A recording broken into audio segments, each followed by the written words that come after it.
नमस्कार दोस्तों, आप सबका स्वागत है हमारे चैनल में जिसका नाम जयप्रकाश डीजे शाहपुर है। दोस्तों, यहाँ सभी प्रकार के नए गाने सुनने के लिए चैनल सब्सक्राइब करें, साथ में बेल आइकन दबाना ना भूलें। बोला बोला शिव शंकर भगवान की। जयप्रकाश डीजे शाहपुर।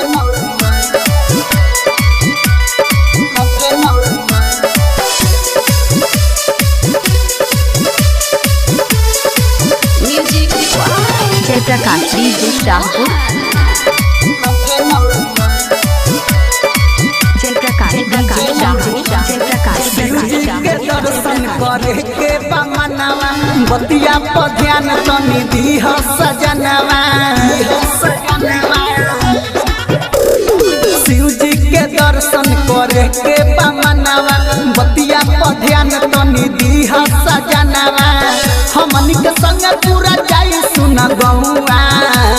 जयप्रकाश डीजे कांवर शाहपुर। ले याद पिया लखनऊआ, कांवर ले याद पिया लखनऊआ। भोला जी से मांगब हम सुनर बउआ। कांवर ले याद पिया लखनऊआ, भोला जी से मांगब हम सुनर। क्या नाम है आपका? Mix by Chandan Pandey. Jayprakash DJ Shahpur.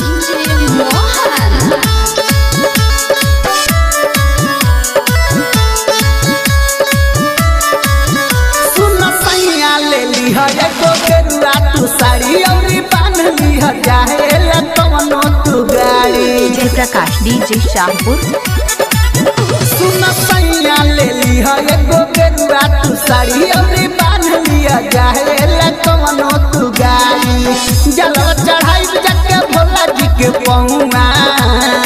Jayprakash DJ कांवर ले शाहपुर। याद पिया लखनऊआ, कांवर ले याद पिया लखनऊआ।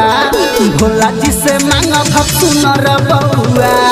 कांवर ले याद पिया लखनऊआ, भोला जी से मांगब हम सुनर बउआ। क्या नाम है आपका? Jayaprakash mix by Chandan 76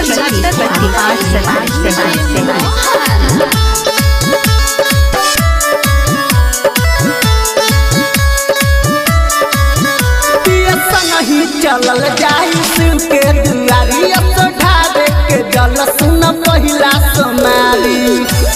Jayaprakash DJ Shahpur.